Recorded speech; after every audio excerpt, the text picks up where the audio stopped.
Question 4. A bakery produces large loaves with masses in grams that are normally distributed with mean mu and variance sigma squared.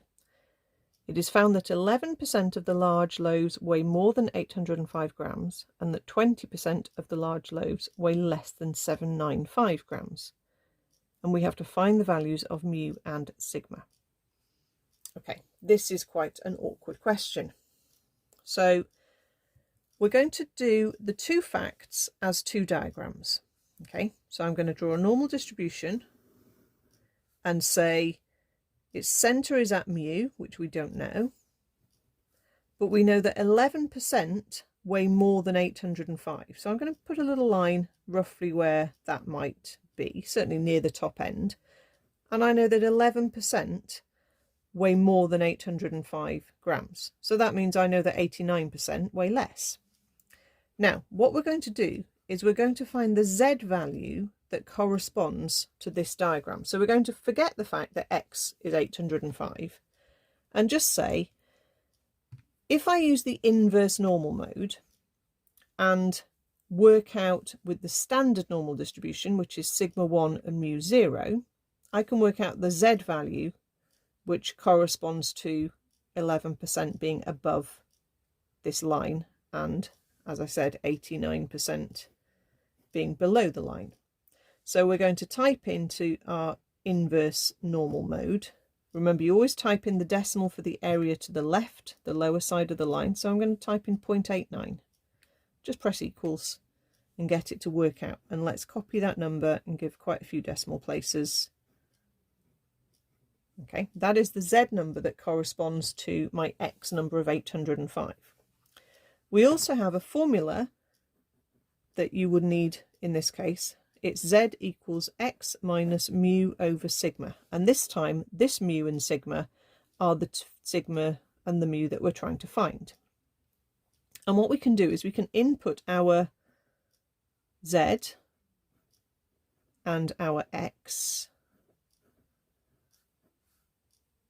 but we can't input the mu and the sigma. But we've still got one equation we can work with. And you see we've got a second fact, and then we can work out a second equation. Sometimes they will give you a similar sort of question, but they will only give you one of the two values as an unknown, and then they will only need to give you one fact, and you will know the mu or the sigma, and you would solve the equation to find the other one. But here they've been more awkward, and they've given you both unknowns, so we need to do two equations. Okay, so exactly the same process. Second fact, 20% of the large loaves weigh less than 795. So we need 20% at the bottom end weighing less than 795. So on our X scale, we would mark X equals 795. But what we want to know is on the Z scale, what is the Z number that corresponds to that area of 20%. Okay, so we're going to just change our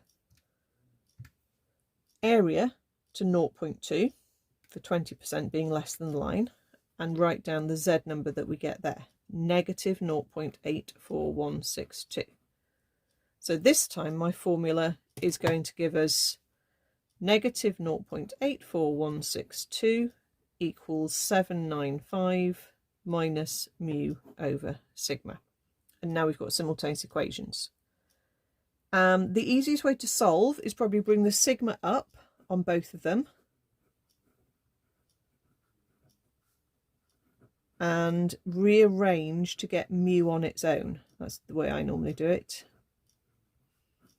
So hop the mu over to positive, bring the sigma term over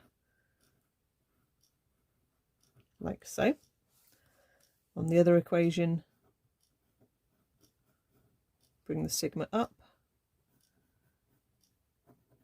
hop the mu to positive and hop that one, and actually that will go positive now. Now we've got these both as mu, we can put them equal to each other because they're both equal to mu.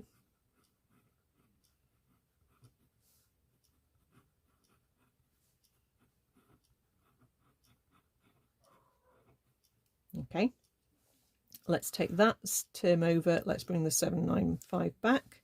So that will give us 805 minus 795, which is 10. And then we're going to have, let's go back to menu 1, 0.84162, and then we're going to add on 1.22653. And that gives me 2.06815 times sigma. Divide 10 by that number and we get sigma. I wouldn't expect this to be a nice answer. Okay, 4.835, doesn't say how to round it, 4.84, up to you. Okay, take that value and sub it back into either equation. I'll use this one here so my pen's near there. 795, add 0.84162 times by answer, and that gives me 799.069. So we could just round that to 0.1 if we wanted.